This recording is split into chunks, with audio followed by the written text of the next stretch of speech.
அன்பு துணையாக உன் திருக்கோவிலிலே நான் ஒளியாக ஏழைகள் உள்ளத்திலே அன்பு துணையாக வெளியர் துயர் துடைக்க வாரியர் கூலம் செழிக்க அடிமை விலங்கொழிக்க உரிமை குரல் கொடு உமது பணியேற்க நான் துணிந்தேன் உமது பணியேற்க நான் துணிந்தேன் இறைவா உங்கள் புகழ் பாடி திருப்பீடம் வருகின்றேன்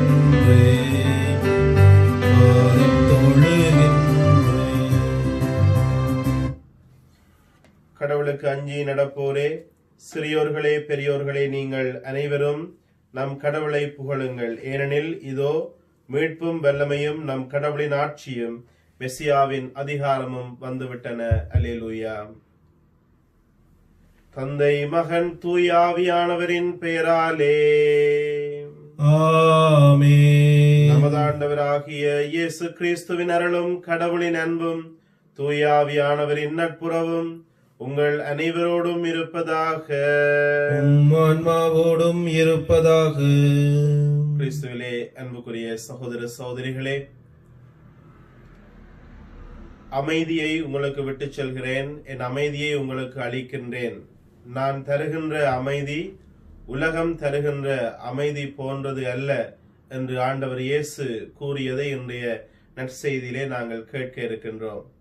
இன்று இந்த உலகத்திலே வாழ்ந்து கொண்டிருக்கின்ற நாங்கள் இறைவனுடைய அமைதியை தேடுகின்றவர்களாக, உலகம் தருகின்ற சந்தோஷங்களையும் உலகம் தருகின்ற இன்பங்களையும் விட நிறைவாக இருக்கக்கூடிய கடவுளுடைய அமைதியை பெற்றுக்கொள்ள தகுதியுள்ளவர்களாக நாங்கள் மாற இந்த பலியில் விசேடமாக நாங்கள் ஆண்டவரை பார்த்து மன்றாடுவோம்.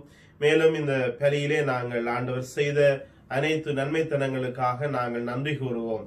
அவர் இவ்வளவு நாட்களும் எங்களை பாதுகாத்து பராமரித்து வருகின்ற தயவுக்காக நாங்கள் அவரை நாங்கள் போற்றி நன்றி பலியாக ஒப்புக் கொடுப்போம். அதே வேளையில் வைத்தியசாலையில் நோய்களோடு போராடி கொண்டிருக்கின்றவர்கள் தங்களுக்காக ஜெபிக்கும்படியாக கேட்டிருக்கின்றார்கள். ஆகவே அவர்களுக்காக நாங்கள் ஆண்டவரை பார்த்து விசுடமாக மன்றாடுவோம். முக்கியமாக அர்த்தந்தை கியூபர்ட்டினுடைய தாயாருக்காக நாங்கள் மன்றாட அழைக்கப்படுகின்றோம். இறைவன் அவருக்கு பூரண சுகத்தை கொடுக்கும்படியாக நாங்கள் ஜெபிப்போம். அதே வேளையில் இன்னும் வைத்தியசாலைகளிலே இந்த கொரோனா நோயினாலே பாதிக்கப்பட்டு உயிருக்காக போராடி கொண்டிருக்கிறவர்களை ஆண்டுடைய கரத்திலே நாங்கள் ஒப்புக் கொடுப்போம். இவர்களுக்கு மருத்துவ உதவிகளை வழங்குகின்ற வைத்தியர்கள், தாதியர்கள், ஊழியர்களை ஆண்டவர் ஆசீர்வதிக்கும்படியாக நாங்கள் ஜெபிப்போம். இன்றைய நாளில் விசேடமாக நாங்கள் தாதியர்களுக்காக நாங்கள் மன்றாடுவோம். என்று ஒரு தாயாக அனைத்து நோயாளர்களையும் அன்போடும் கரிசனையோடும் பராமரிக்கின்ற தங்களுடைய குடும்பங்களை விட, தங்களுடைய சொந்த குடும்பத்தை விட நோயாளர்கள் மீது அதிக அக்கறை கொண்டு தங்களுடைய உயிரை துச்சம் என்று மதித்து வைத்தியசாலைகளில் பணிபுரிகின்ற அனைத்து தாதியர்களையும் ஆண்டவர் ஆசீர்வதிக்க வேண்டும் என்று சொல்லி நாங்கள் விசுவாசமாக நாங்கள் ஜெபித்து இந்த பலியை ஒப்புக் கொடுப்போம். திருப்பலி ஒப்புக் கொடுக்க நாங்கள் தகுதி பெறுகின்ற பொருட்டு நம்முடைய குறை குற்றங்களுக்காக ஆண்டவரை பார்த்து மன்னிப்பு கேட்போம்.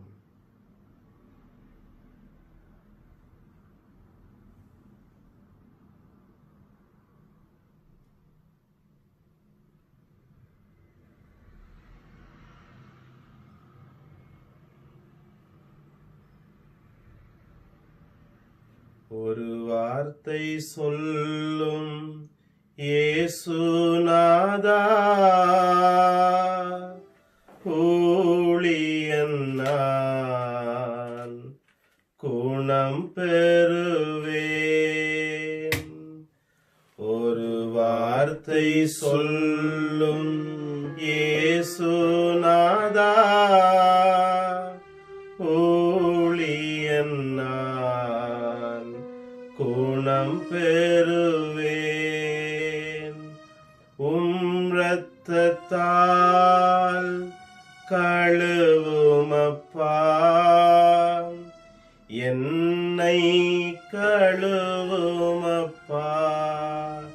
சொல்லுவோம்.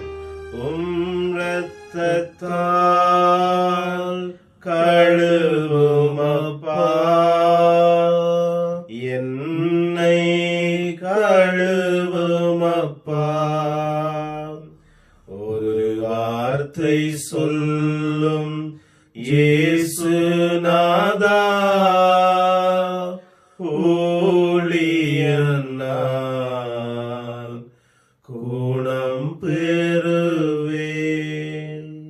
இந்த நற்செய்தியிலே ஆண்டவர் சொன்னார், நீங்கள் உள்ளம் கலங்க வேண்டாம், நீங்கள் மருள வேண்டாம், நான் மீண்டும் உங்களிடம் வருவேன் என்று ஆண்டவர் கூறினார். இன்று எங்களுடைய வாழ்க்கையிலே பாவங்கள் நிறைந்து அதன் நிமித்தமாக நாங்கள் அமைதியை தொலைத்தவர்களாக பயத்தோடு நாங்கள் வாழ்ந்து கொண்டிருக்கின்றோம், சஞ்சலப்பட்டு நாங்கள் வாழ்ந்து கொண்டிருக்கின்றோம். எனவே ஆண்டவர் தருகின்ற அந்த அமைதியை பெற்றுக்கொள்ள அவருடைய இரத்தத்தினாலே எங்களை கழுவ வேண்டும் என்று சொல்லி நாங்கள் ஜெபிப்போம். ஒரு வார்த்தை சொல்லும் இயேசுநாதா, ஊழியனால் குணம் பெறுவேன். உலக ஆசையில் மூழ்கினேன், உள்மன வேதனை அடைந்தேனே. உலக ஆசையில் மூழ்கினேன், உள்மன வேதனை அடைந்தேனே. உத்தமரும் மறந்தேனே, உந்தயவால் என்னை ரட்சிப்பீரே. உத்தமரும் மறந்தேனே, உந்தயவால் என்னை ரட்சிப்பீரே. ஒரு வார்த்தை சொல்லும் இயேசுநாதா, ஊழியனால் குணம் பெறுவேன். எல்லாம் வல்லவர் நம் மீது இரக்கம் வைத்து நம்முடைய குற்றங்களை மன்னித்து நம்மை முடிவில்லா வாழ்வுக்கு அழைத்து செல்வாராக. ஆமென். மன்றாடுவோமாக. இறைவா, கிறிஸ்துவின் உயிர்ப்பினால் நிலை வாழ்வுக்கு எங்களை புதுப்பித்தீர். உம்மக்களாகிய எங்கள் நம்பிக்கையையும் எதிர்நோக்கையும் உறுதிப்படுத்தும். அதனாலும் வாக்குறுதிகள் உண்மையாக நிறைவேறும் என அறிந்திருக்கும் நாங்கள் அவற்றை மகிழ்வோடு எதிர்பார்த்திருக்க செய்தருள்வீராக. உம்மோடு தூய ஆவியானவரின் ஒன்றிப்பில் இறைவனாய் என்றென்றும் வாழ்ந்து ஆட்சி செய்கின்ற எங்களுடைய ஆண்டவரும் உம்முடைய திருமகனுமாகிய கிறிஸ்து வழியாக உம்மை மன்றாடுகின்றோம். ஆமென்.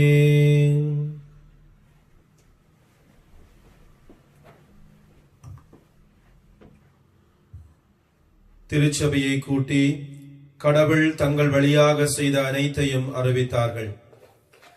திருத்தூதர் பணிகள் நூலில் இருந்து வாசகம். அதிகாரம் 14, இறை வசனங்கள் 19 தொடக்கம் 28.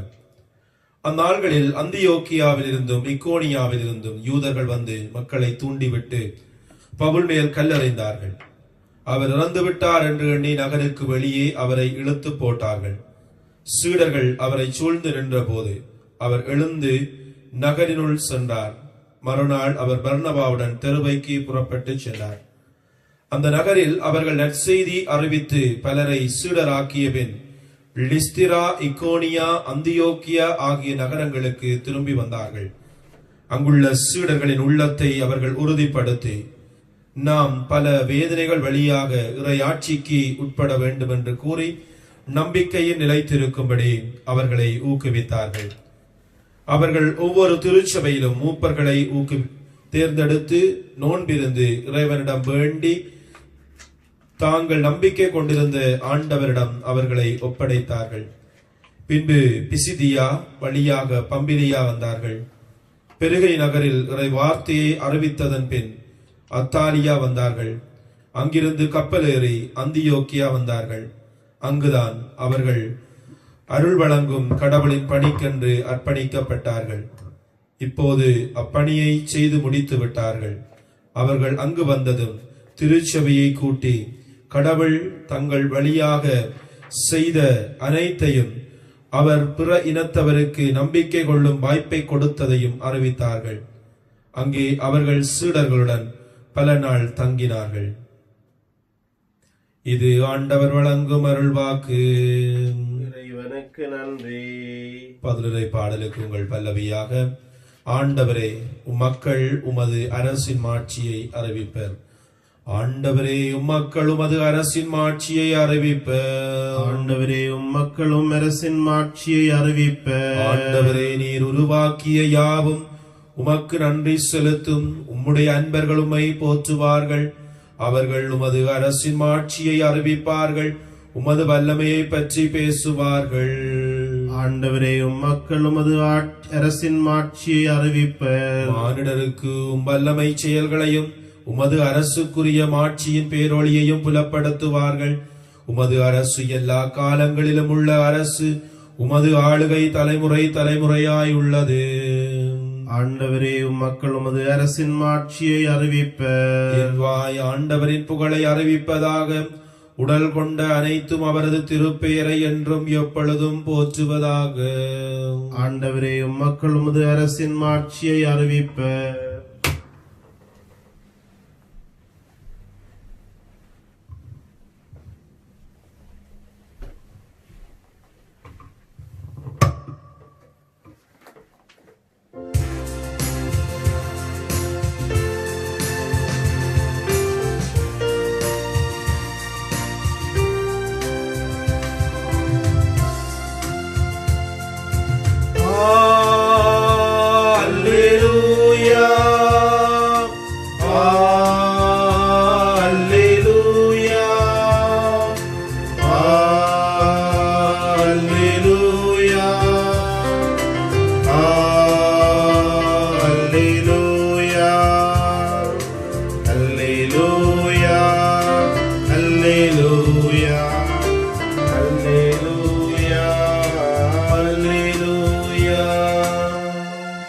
தூயாவியாராம் துணையாளர் உங்களுக்கு அனைத்தையும் கற்றுத் தருவார். நான் கூறிய அனைத்தையும் நினைவூட்டுவார். அல்லேலூயா. அல்லேலூயா. அல்லேலூயா.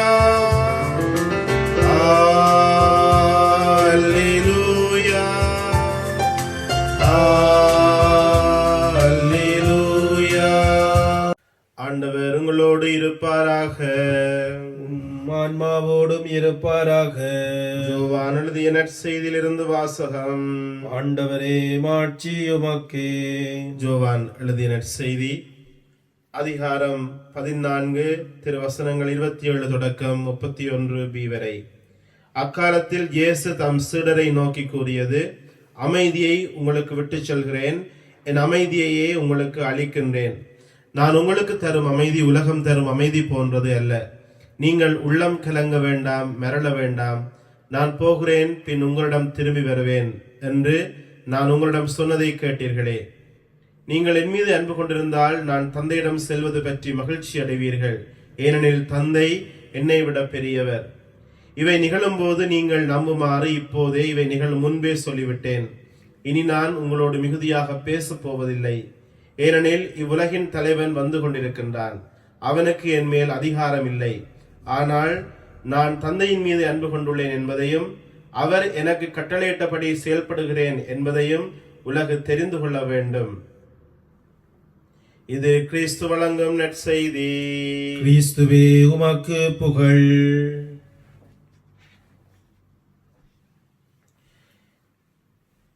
என் அமைதியை உங்களுக்கு அளிக்கின்றேன். கிறிஸ்துவில் அன்புக்குரிய சகோதர சகோதரிகளே, இந்த உலகத்திலே வாழுகின்ற ஒவ்வொரு மனுஷனும் அவன் அமைதியை விரும்புகிறவனாக இருக்கின்றான்.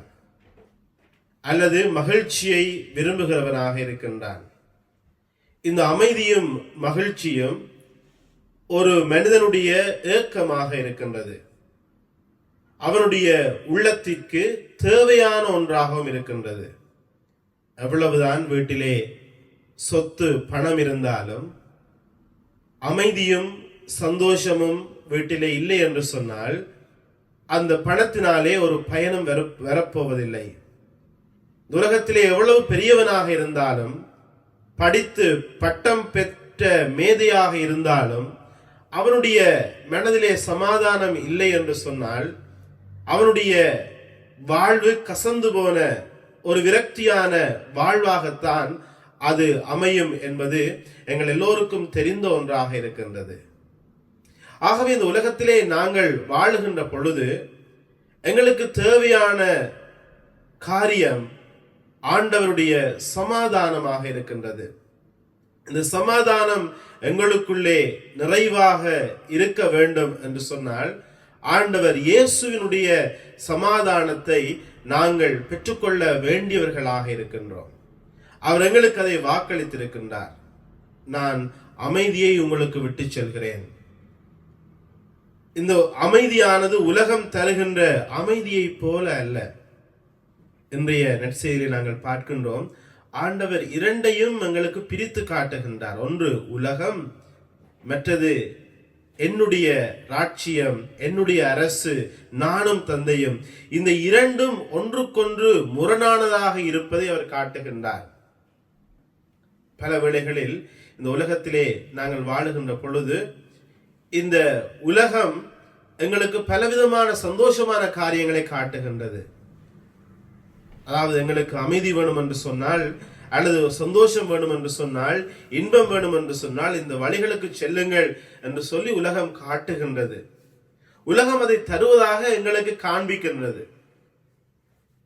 உங்களுக்கு அமைதியையும் சந்தோஷத்தையும் அல்லது ஒரு நிறைவையும் இவை தரும் என்று சொல்லி சில பொருட்களை, சில பானங்களை, சில மனிதர்களை, சில இடங்களை இந்த உலகம் எங்களுக்கு காட்டுகின்றது. ஆனால் ஆண்டவர் தருவது இந்த உலகத்தில் இருந்து உலகம் தருவதை விட வித்தியாசமானதாக இருக்கின்றது. இந்த உலகத்துக்குரியவையானது எப்படியாக இருக்கும் என்று சொன்னால் அவை நிலையற்றவையாக இருக்கும். அவை கொஞ்ச நேரத்திற்கு எங்களை திருப்திப்படுத்துவதாக அமையும். ஒரு கொஞ்ச நேரத்திற்கு எங்களுக்கு சமாதானத்தை தருவதாக அமையும். கொஞ்ச நேரத்திற்கு எங்களுக்கு மகிழ்ச்சியை தருவதாக அமையும். கொஞ்ச நேரத்திற்கு எங்களை ஆறுதல் படுத்துவதாக அமையும். ஆனால் கடவுள் தருகின்ற அமைதியானது, அந்த சமாதானமானது அது நிறைவானதாக, நித்தியத்துக்கும் எங்களுக்கு கிடைக்கக்கூடியதாக, துன்பங்கள் வேதனைகளூடாக நாங்கள் கடந்து சென்றாலும் அது எங்களை விட்டு அகலாததாக இருக்கின்றது. எனவேதான் நாங்கள் பார்க்கின்றோம், இன்றைய முதல் வாசகத்திலே பவுல் மீது கல்லெறிகின்றார்கள். அவர் இறந்து விட்டார் என்று கருதி அவரை இழுத்து போட்டுவிட்டு போகின்றார்கள். அவர் எழுந்து செல்லுகின்றார். எழுந்து சென்றது மாத்திரமல்ல, துன்பங்கள் ஊடாகத்தான், வேதனைகள் ஊடாகத்தான் நாங்கள் ஆண்டவருடைய வார்த்தையை அறிவிக்க வேண்டும், நற்செய்தியை அறிவிக்க வேண்டும் என்று சொல்லி அவர் மிகுந்த மகிழ்ச்சியோடு தன்னுடைய பணியிலே மீண்டும் இறங்குவதை நாங்கள் பார்க்கின்றோம். கடவுள் தருகின்ற சமாதானம் என்று சொல்லுவது அது துன்பங்கள் வேளையிலும், விரக்தியின் வேளையிலும், வேதனைகளின் வேளையிலும் எங்களுடைய மனதை விட்டு அகலாத ஒன்றாக இருக்கின்றது. இந்த உலகம் தருகின்ற காரியங்கள், உலகம் தருகின்ற அமைதியானது அது எங்களை திருப்திப்படுத்துவதாக, ஒரு வேளைக்கு எங்களை திருப்திப்படுத்துவதாக இருந்துவிட்டு அது மறைந்து போவதாக இருக்கின்றது. எனவேதான் ஆண்டவர் இயேசு சொல்லுகின்றார், உலகம் தர முடியாத சமாதானத்தை நான் உங்களுக்கு தருகின்றேன்.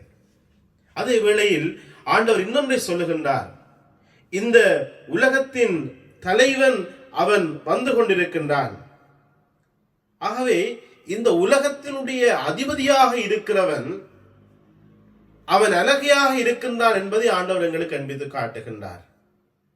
இன்று இந்த உலகத்திலே பணத்திற்கு முக்கியத்துவம் கொடுக்கப்படுகிறது, அதிகாரத்துக்கு முக்கியத்துவம் கொடுக்கப்படுகிறது, அல்லது இந்த உலகத்திலே பலவிதமான காரியங்கள் முதன்மைப்படுத்தப்படுகின்றது. பல வேளைகளில் நாங்கள் இவையெல்லாம் கடவுள் படைத்தார், என்கிட்ட கொடுத்தார், சந்தோஷமாக அனுபவி என்று விட்டார் என்று சொல்லி நாங்கள் ஓடுகின்றோம்.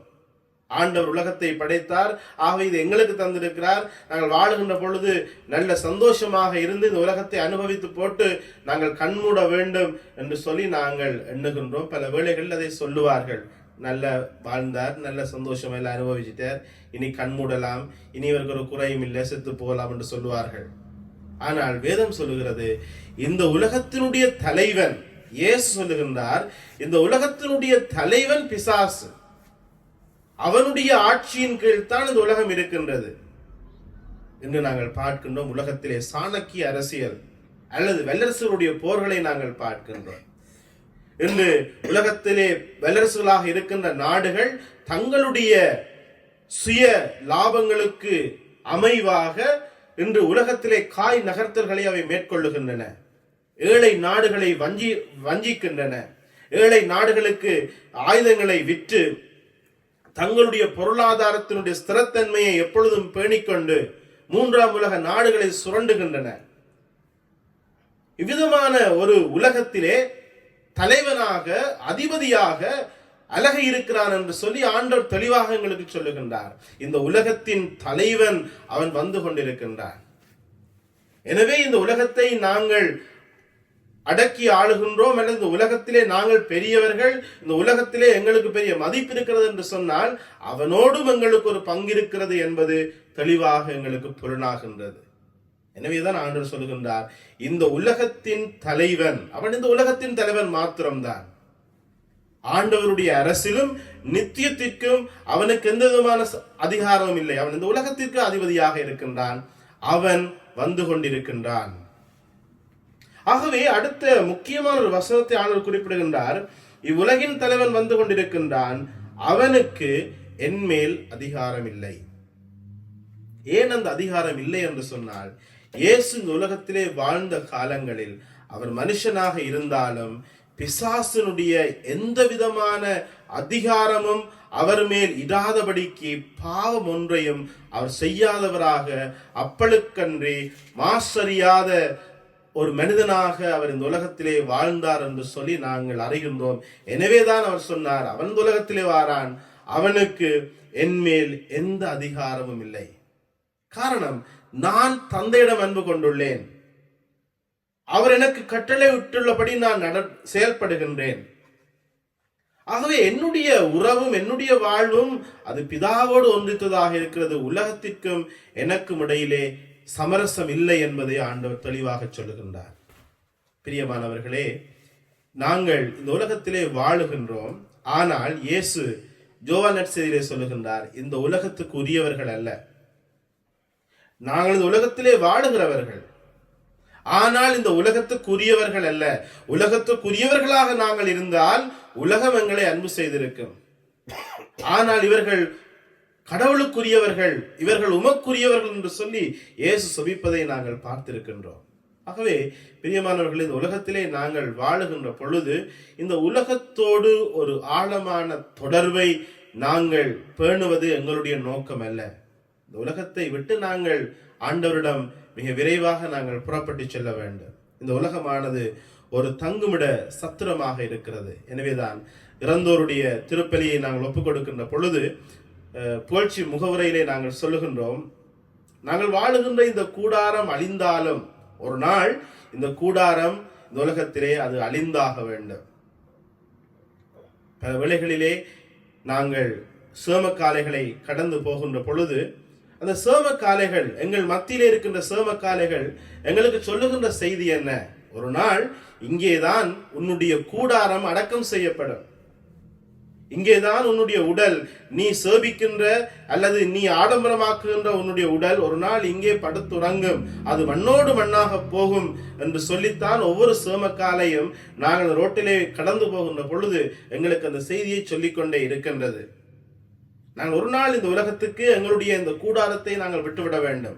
உடலாகிய கூடாரம் அழிந்தாலும் எங்களுடைய ஆன்மா கடவுளுடைய கோயில் முற்றங்களுக்காக அது புறப்பட்டு செல்லுகின்றது. ஆகவே இந்த உலகத்திலே வாழுகின்ற நாட்களிலே பிதாவானவரோடு அந்த ஆழமான அன்புறவை நாங்கள் பேண வேண்டும். அது கிறிஸ்தவ வாழ்க்கையிலே மிக மிக முக்கியமானதாக இருக்கிறது. பிதாவோடு நாங்கள் அன்புறவு கொண்டு அவர் கட்டளைப்படி வாழ்ந்தால் பிசாசுக்கு எங்கள் மேல் அதிகாரம் இல்லை, இந்த உலகத்திற்கு எங்கள் மேல் அதிகாரம் இல்லை. எனவேதான் இன்று உலகத்திலே பொதுவாக ஒரு பாவத்தை உலகம் சட்டமாக அங்கீகரிக்கின்றது. ஒருபால் திருமணங்கள் அது சட்டபூர்வமானது என்று சொல்லி உலகம் அங்கீகரிக்கும். ஆகவே உலகம் அங்கீகரிக்க கருத்து விட்டது, நான் வாழுகின்ற நாட்டிலே இந்த ஒருபால் திருமணங்கள் சட்டபூர்வமானது, ஆகவே நான் திருமணம் செய்து அவ்விதமாக நான் திருமணம் செய்து கொள்ள முடியும் என்று சொல்லி கிறிஸ்தவர்கள் கூற முடியாது. அது உலகத்தினுடைய நியமம். நாங்கள் பிதாவுக்குரியவர்கள். எந்த நாட்டிலே நாங்கள் இருந்தாலும் அந்த நாட்டிலே ஆண்டவர்களை வைத்திருக்கிறாரே ஒழிய நாங்கள் அந்த மண்ணுக்குரியவர்கள், இந்த உலகத்துக்குரியவர்கள் அல்ல. நாங்கள் பிதாவினுடைய அரசுக்குரியவர்கள். ஆண்டவர் சொல்லுகின்றார், இந்த உலகத்தின் தலைவன் வந்துவிட்டான், அவனுக்கு என்மேல் எந்த அதிகாரம் இல்லை. நான் தந்தையிடம் அன்பு கொண்டுள்ளேன், அவருடைய கட்டளைகளை நான் கடைபிடித்து வருகிறேன். இன்னைக்கு அவிதமான ஒரு வாழ்க்கையை இயேசுவை போல நாங்கள் வாழ கற்றுக்கொள்ள வேண்டும். பிரியமானவர்களே, இந்த உலகத்திலே வாழுகின்ற பொழுது பிதாவை நாங்கள் அன்பு செய்து அவருடைய கட்டளைகள் என்று சொன்னால் என்ன? இரண்டு கட்டளைகளைத்தான் அவர்களுக்கு சொன்னார். ஒன்று, பிதாவானவரிடம் அன்பு கூறுங்கள், உங்களுடைய முழு இருதயத்தோடு, உங்களுடைய முழு வலிமையோடு, உங்களுடைய முழு ஆன்மாவோடு, உள்ளத்தோடு நீங்கள் பிதாவிடம் அன்பு கூறுங்கள். இரண்டாவது, உங்களை நீங்கள் அன்பு செய்வதை போல மற்றவர்களையும் நீங்கள் அன்பு செய்யுங்கள். இது முக்கியமான கட்டளை. இந்த கட்டளைகளை நாங்கள் கடைபிடிக்கின்ற பொழுது நாங்கள் பிதாவுக்குரியவர்களாக மாறுகின்றோம்.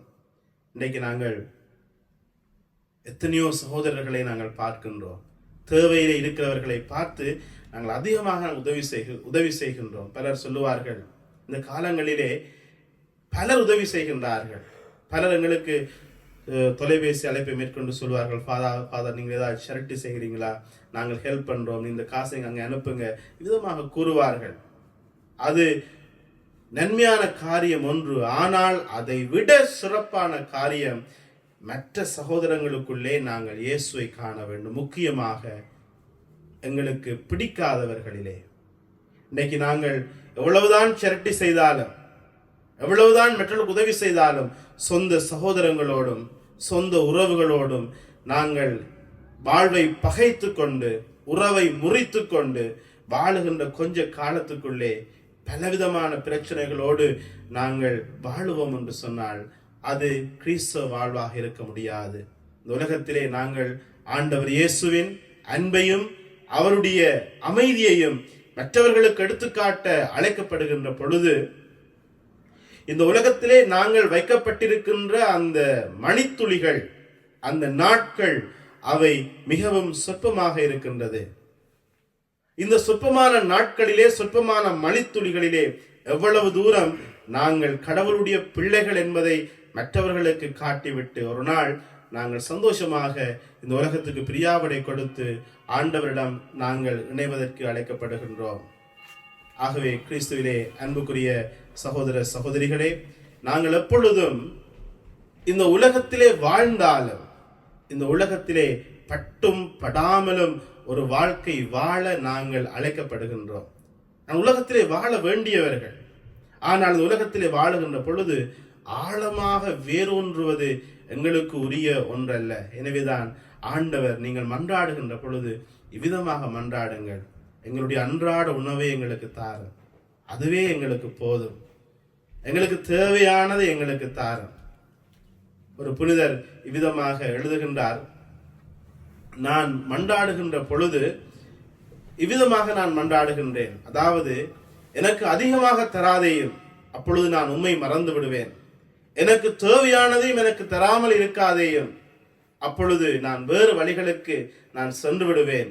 ஆகவே எனக்குரியதை அன்றன்றாடு எனக்கு தாரும் என்று ஜெபித்ததை போல நாங்களும் ஒவ்வொரு நாளும் இந்த உலகத்திலே இறைவன் தருகின்ற அந்த மகிழ்ச்சியிலே, அந்த பராமரிப்பிலே நிறைவு கொண்டு ஒரு நாள் நாங்கள் விண்ணக பேரின்பத்தை நாங்கள் நாட வேண்டும். அந்த விண்ணக தாய் நாட்டை நாங்கள் பெற்றுக்கொள்ள வேண்டும்.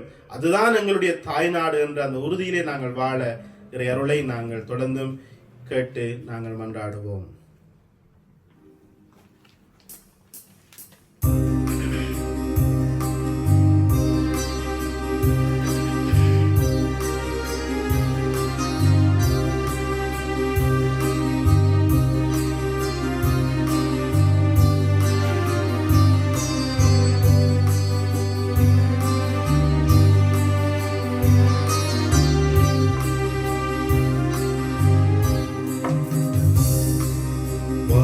வாழ்க்கை உந்தன் காணிக்கை, அதன் வாழ்வு தாழ்வு அனைத்தையும் தந்தேன் காணிக்கை,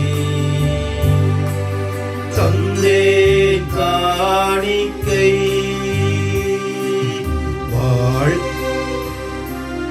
நீ துளி போல் உன்னில் நான் ஒன்றாக வேண்டுகின்றேன், ரசத்தினில் கலந்திடும் நீ துளி போல் உன்னில் நான் ஒன்றாக வேண்டுகின்றேன்.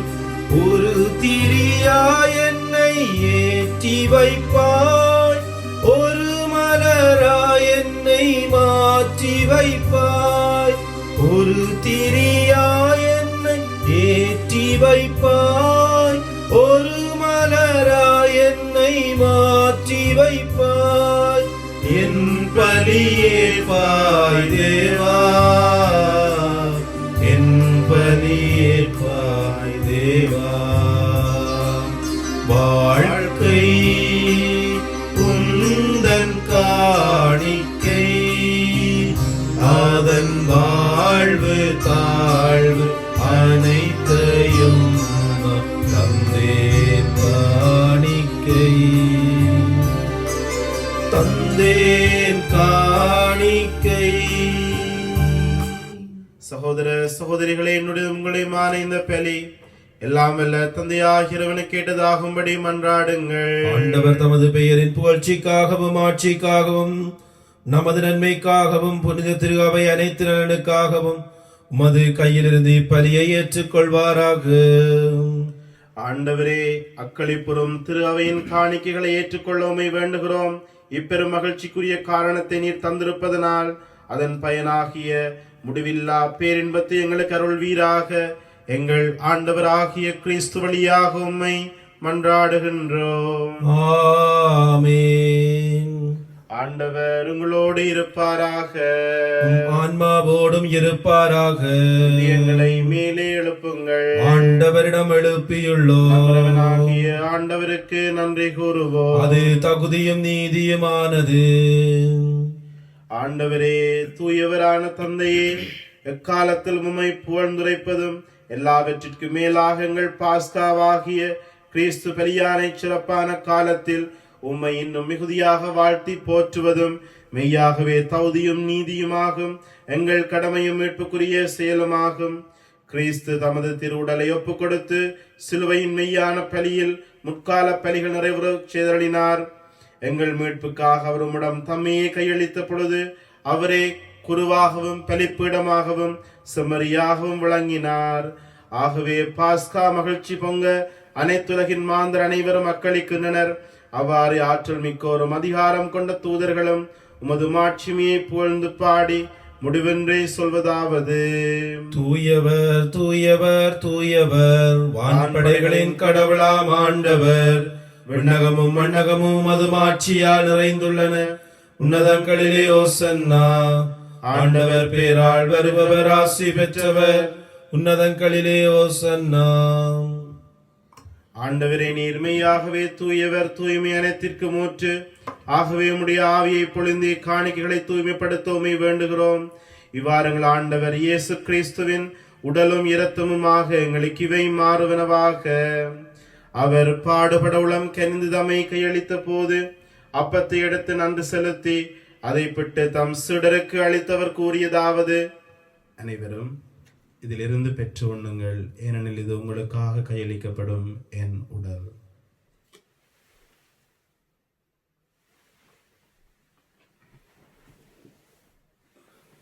அவனமே இரவிறந்து அருந்திய பின் கிண்ணத்தையும் எடுத்து மீண்டும் நன்றி கூறி தம் சீடருக்கு அளித்தவர் கூறியதாவது: அனைவரும் இதிலிருந்து பெற்று பருகுங்கள், ஏனெனில் இது புதிய நிலையான உடன்படிக்கைக்குரிய இரத்தத்தின் கிண்ணம். இது பாவ மன்னிப்புக்கென்று உங்களுக்காகவும் பலருக்காகவும் சிந்தப்படும். இதை நினைவாக செய்யுங்கள்.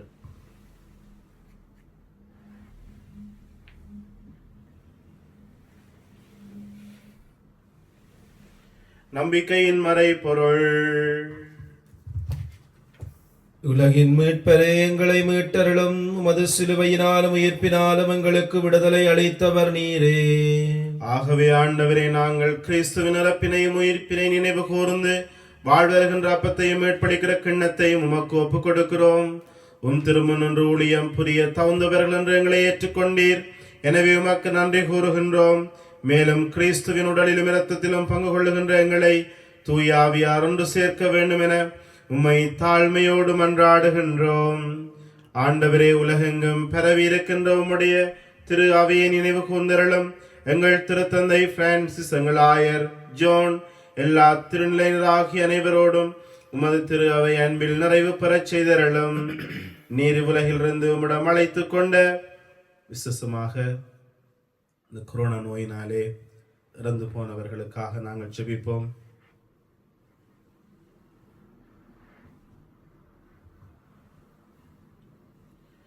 திருமகனோடு அவரது பிள்ளைக்கப்பட்டிருந்த இவர்கள் உயிர்ப்பிலும் அவரை போல இருக்கச் செய்தருளும். மேலும் உயிர்த்தெழும் எதிர்நோக்கோடு துயில் கொள்ளுகின்ற எங்களுடைய சகோதர சகோதரிகளையும் இறந்து போன அனைவரையும் இரக்கத்தோடு நினைவு கூர்ந்து உம்முடைய திருமுகொழியில் ஏற்றருளும். எங்கள் அனைவர் மீதும் இரக்கமாயிரும். இறைவனின் கன்னித்தாயான தூய மரியா, அவள் கணவராகிய புனித சூசியப்பர், புனித திருத்தூதர்கள், இவ்வுலகில் உமக்கு வந்தவராயிருந்தோராகிய புனிதர் அனைவருடனும் நாங்கள் நிலை வாழ்வில் பங்குளுற தகுதி பெற்று திருமகன் இயேசு கிறிஸ்து வழியாக உம்மை பொழுந்தேத்தும் வரமிரள உம்மை மன்றாடுகின்றோம். இவர் வழியாக, இவரோடு, இவரில் எல்லாம் வல்ல இறைவனாகிய தந்தையே, தூயாவியானவரின் ஒன்றைப்பில் எல்லா புகழும் ஆட்சியும் என்றென்றும் உமக்கு உரியதே. ஆமென். ஆண்டவர் தருகின்ற சமாதானம் எங்களுடைய உள்ளங்களுக்குள்ளே ஒரு புதிய வாழ்வை தர இறைவனை பார்த்து பரிசுத்த ஆவியாலே எங்களை நிறைக்கும்படியாக கரங்களை விரித்து நாங்கள் மன்றாடுவோம். உன்னுலகில் இருக்கிற எங்கள் தந்தையே, உமது பெயர் தூயதென போற்ற பெறுக. உமது ஆட்சி வருக. உமது திருவிழம் உலகில் நிறைவேறுவது போல மண்ணுலகிலும் நிறைவேறுக. எங்கள் அன்றாட உணவை இன்று எங்களுக்கு தாரும். எங்களுக்கு எதிராக குற்றம் செய்தோரை நாங்கள் மன்னிப்பது போல எங்கள் குற்றங்களை மன்னியும். எங்களை சோதனைக்கு உட்படுத்தாதேயும், தீமையிலிருந்து எங்களை விடுவித்தருளும். ஆண்டவரே, தீமையிலிருந்து எங்களை விடுவித்து எங்கள் வாழ்நாளில் அமைதியை கனிவோடு உம்மை மன்றாடுகிறோம். உம்முடைய இரக்கத்தின் உதவியால் நாங்கள் பாவத்திலே இருந்து எப்போதும் விடுதலை பெற்று யாதொரு கலக்கமின்றி நலமாயிருப்போமாக. நாங்கள் எதிர்நோக்கி இருக்கின்ற பேரின்பத்துக்காகவும் எங்கள் மீட்பராகிய இயேசு கிறிஸ்துவின் இரண்டாம் வருகைக்காகவும் காத்திருக்கின்றோம். ஏனெனில் ஆட்சியும் வல்லமையும் ஆட்சியும் என்றென்றும் உமதே. ஆண்டவரே இயேசு கிறிஸ்துவே, அமைதியை உங்களுக்கு விட்டு செல்கின்றேன், என் அமைதியை உங்களுக்கு அளிக்கின்றேன் என்று உம்முடைய திருத்தூதர்களுக்கு மொழிந்தீரே. எங்களுடைய பாவங்களை பாராமல் உம்முடைய திரு அவையின் நம்பிக்கையை கண்ணோக்கி அதற்கு அமைதியையும் ஒற்றுமையும் அளித்தருள திருவளம் கொள்வீராக. என்றென்றும் வாழ்ந்து ஆட்சி செய்கிறவர் நீரே. ஆமென். ஆண்டவருடைய அமைதி உங்களோடு என்றும் இருப்பதாக, ஆன்மாவோடும் இருப்பதாக. ஒருவர் மற்றவருக்கு ஆண்டுடைய அமைதி அறிவித்துக் கொள்வோம். உங்களுக்கு அமைதி உண்டாகும். உலகின் பாவங்களை போக்கும் இறைவனின் செம்மறியே, எங்கள் மேல் இரக்கமாயிரும்.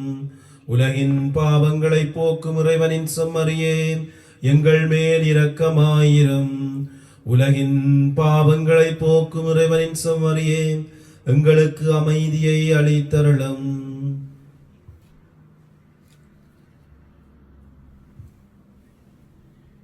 இதோ இறைவனின் செம்மறி, இதோ உலகின் பாவங்களை போக்குகின்றவர், எங்களுக்காக சிலுவையில் மரித்த ஆண்டவர் இவரே.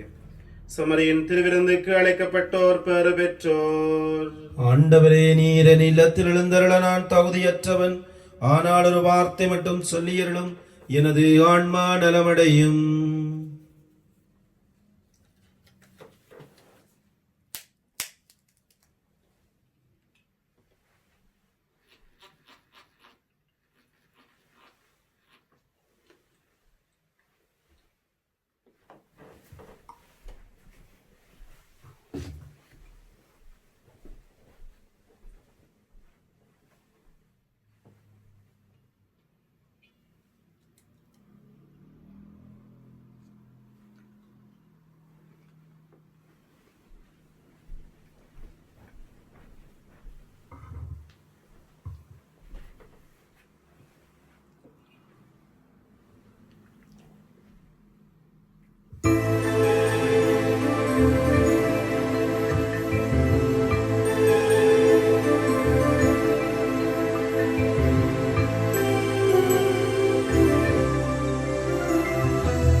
வாசல் தேடி வருகிறேன்.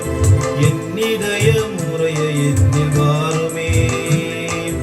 இல்லையே நான் இல்லையே, நீ இல்லையே நான் இல்லையே, நான் பாட என் உள்ளம் வா, நான் பாட என் உள்ளம் வா. உன் இதய வாசல் தேடி வருகிறேன். என் இதய முறையை எண்ணி வாருமே. நீ இல்லையே நான் இல்லையே, நீ இல்லையே நான் இல்லையே, நான் பாட என் உள்ளம் வா, நான் பாட என் உள்ளம் வா.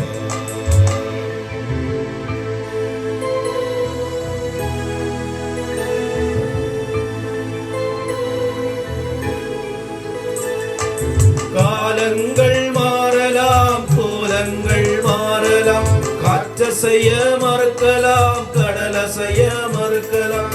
காலங்கள் மாறலாம், கோலங்கள் மாறலாம், காற்றசைய மறுக்கலாம், கடலசைய மறுக்கலாம்.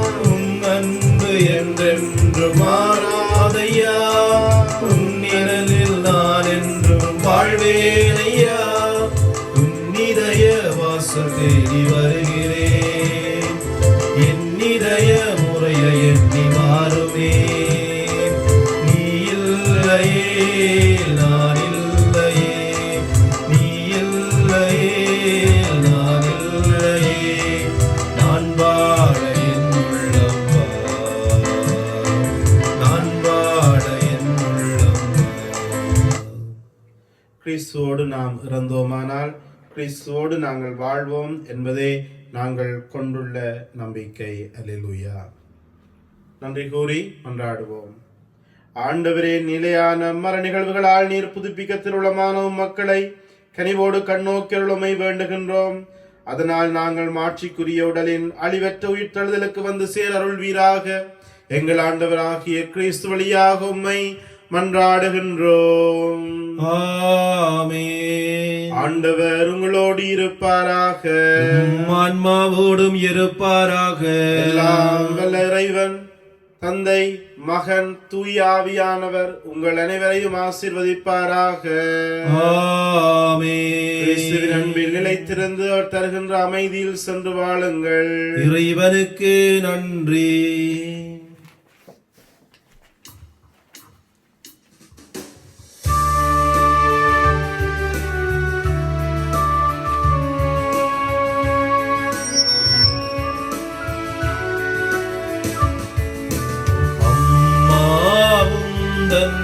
அன்பினிலே அருள்வாயமக்கே ஆடைக்கலமே. அம்மாவுந்தன் அன்பினிலே அருள்வாயமக்கே ஆடைக்கலமே. புவியோரெங்கள் புகழே, புனிதம் பொங்கும் அழகே. புவியோரெங்கள் புகழே, புனிதம் பொங்கும் அழகே. உன்மகன் புதிய உறவில் எம்மையும் பதிய செய்வாய். அம்மா உந்தன் அன்பினிலே அருள்வாயமக்கே ஆடைக்கலமே.